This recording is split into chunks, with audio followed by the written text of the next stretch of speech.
back to another video, guys. Today we're doing the helper bags IHC kit in the back. It's been one whole year now since I did my drop kit. I did it on the exact anniversary date, which was Labor Day weekend. It's been a whole year now. The IHC kit has been great, but it's time for some helper bags because when I do hit a big bump, especially on bridges where it does a little drop, I do feel the axle hitting the frame. So let's get these bags on. Big goal, let's try to get to 50 likes. I appreciate all the support lately. Let's get right into it.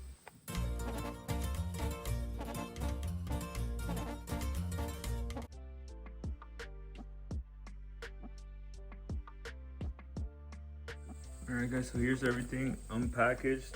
Here's the brackets. Here's what they're gonna sit on, the leaf spring. The shock extender for the driver's side, 2 plates, 2 bags, the hose, the fitting. Alright guys, so to do this install, it's pretty simple. I skipped the basics and I'm gonna update you guys to where it really matters. So you know the basics: lift your truck up, support your differential. Now when we get to actually putting the bag kit on, you want to undo your leaf spring bracket right here. So your 421, if you have the IHC, it should be the 21 millimeters. Then after you've dropped it, you want to undo these. That's when you reveal these right here, which looks like this. I think this time around I will be using some anti-seize. It wasn't hard, but I look at it. This is the only bolt that's corroded from this IHC kit. Other than that, everything else has been pretty good. And since it did get a little rusty, I am gonna put anti-seize because I don't want to ever struggle with it. But as I was saying, guys, here's the other one. All you gotta do, you put your vice grips and then you grab it with a 19 millimeter and you can do it. If you torqued it right the first time or whatever, you should be able to just break it free with the regular socket.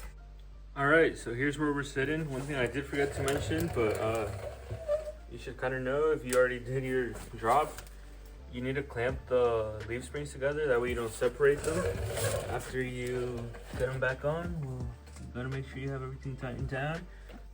Then you put your saddle back on, the holes facing the rear end. Then we can get our plate back on, but first I'm gonna see the instructions because we probably need to relocate. It's a shock extender. Why was I gonna say relocate? But no, it's our shock extender. So again, guys, I'm not doing that bracket. It did not fit good. There's no instructions for it, and honestly, I don't really see the whole purpose. I know it's supposed to like rub or something later on in the future, but we'll just see how it goes. I really don't think it'll be that bad. These are aftermarket. This is another aftermarket setup. We'll just see how they work together. If not, I'll just get a shock relocation kit, the actual kit. But as for this was actually not that bad. It was pretty easy. You're supposed to try to get it as close as you can to right here.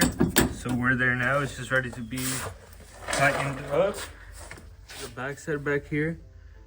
In here, there's a little 10 millimeter bolt that holds this bracket. You want to take it off. You see that's where it goes, right there. You can see that right there. Let's see if I can. Oh, I zoomed in too far. But right there, it goes to 10 millimeter. You get that out. Then there's that clip. Where is it? There's that clip right there that's holding your wire harness down. You get that out, and then it's free, and that's all you got to do. Now you tighten these down, and we're good. All right, guys. So there's the first bag. It definitely looks a little weird. It looks like it's out of place, but apparently that's how it's supposed to sit at an angle. I'm skeptical on that. I feel like I could have pushed it a little over more this way, because that bracket right there has a notch for like where you could push it flush against this rail from the bed. But apparently it's supposed to match up right there. I'm just going off of the instructions. I don't know. We'll see how it looks when it airs up, but so far I'm skeptical. It hasn't been the best instructions, but you know, we're going as it goes, and I'm trusting the process. I hope it turns out good. And quickly, I do want to say these are all 15 millimeters, by the way, but it doesn't come with washers. I feel like it looked better, and they just sat better, held better. But yeah, I put my own washers on there. Then another thing, these don't come extended, so you got to put a little air in them to extend them. I put way too much and I overdid it, so I had to retract them. So just make sure you take it slow. You don't want to have that headache that I went through, but yeah, you live, you learn, guys. This is the bag and pretty much done. All right, guys, so here's a quick update. Yesterday, it's now the following day. Yesterday, I left the bags fully installed. Today, all I got to do is run the lines and air them up and we should be good to go. So I mean, yesterday I was a little frustrated because of that bracket that's supposed to go on the driver's side shock, and I was just at a loss because the instructions don't say anything about it. And I tried looking online and all I found was answers to other people being confused about it too. So I kind of just left them bolted up and let it go. Now that it's the next day, like I said, I'm gonna just finish it up, and that bracket I'm gonna leave it be. If I ever have problems with the shock rubbing on the bag, I'll just get the shock relocation kit. But other than that though, that's my only complaint so far. They need to specify and clarify that, because I mean, I've seen their videos, they talk about their whole kit, they mention it, but they don't even show instructions or anything. And it looks straightforward, but it's not. Once you try to line it up, it doesn't even fit right. It's a whole other deal, guys, but I'm over it right now. And there it is. I got my Phillip valve all hooked up. So easy, unscrew. Once you run it through, there's your nut that holds it on, and then you cover it up. I really like it because it's concealed. A little nice idea.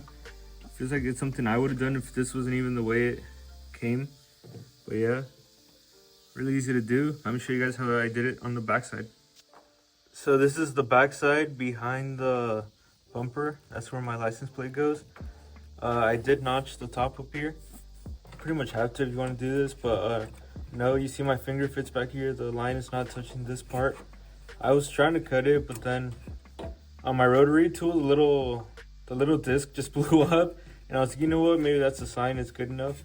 I checked it, it won't touch. So, and I kind of sanded it down a little bit so it won't be sharp and cut it, but it's not even touching, so it's good. But yeah, once you make I had to make the hole bigger. I'll show you guys what drill bit I used, and it was the perfect size. The grommet right here, I did cut it down too with the same grinding tool to get more of the threads to stick out. But let me show you guys the drill. All right, so 5/16 is what I used. So that's a wrap on the install, guys. I finished it yesterday. It had gotten dark outside, so I didn't really want to record with the light under there. I figured there'd be a better shot with the daylight. So let me show you guys the line. It's all done. This bolt right here, I stripped it. So I had to go out to the store and just get a replacement today, but it's completely finished now. You guys see it's stripped at the start. I'll show you. It's the bracket that holds like the lines, and I'll show you guys right now. So the bolt I'm talking about is the 10mm one that holds this bracket down. It's stripped, so I just went and got another one. If not, and I left to loose, this thing would be shaking and causing unnecessary rattle. But other than that though, here's the airline, zip tied down and everything.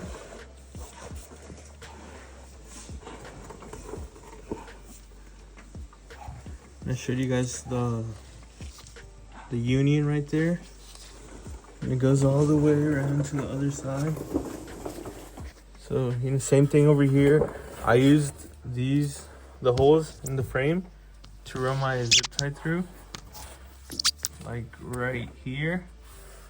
I tried going through the frame actually at one point because I was like, man, that'll look so much cleaner. I won't have the line showing and it'll probably be more protected.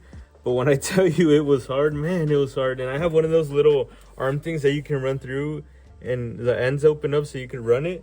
And no, it still would not go through. So I just gave up. I tried for like 20 minutes until I was like, you know what, I'll just do it the regular way everyone does it.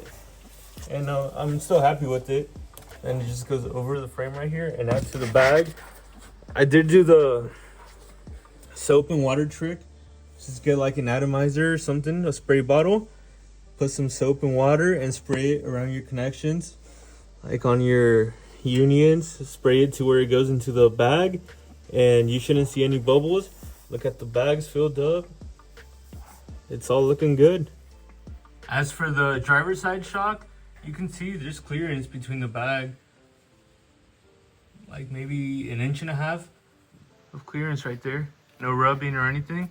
We got to see how it performs further down the road, but I still don't understand what that bracket was meant for.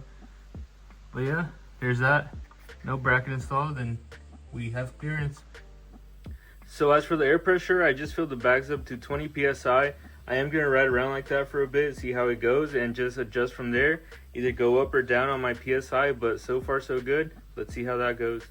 And that'll do it, guys. I hope you guys took something good out of this video. If you learned anything in any way, make sure you drop a like. Just drop a like anyway to support. Like I said, let's try to get to 50 likes on this one. But I like how it came out. I really like how I did the fitting in the back. That looked really clean. I was really special on how I did the lines. I try to clean the work up a bit every now and then, but it does help a lot. I took it out for a test drive back in places where I knew where it used to hit. I especially went faster because I knew before I'd have to hit the brake a little bit. It's riding great. I definitely recommend it. If you were having issues with bumps or anything like that, where you were bottoming out, get yourself some bags. It took me a year to do it, but that's mainly because we have some detours going on in town, and now I'm going through some really bad spots, so now is when I really needed them. Before, it wasn't really a big issue.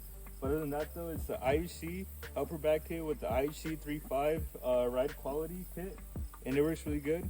Hope you guys enjoyed it. Drop a like, subscribe. Thank you so much for watching.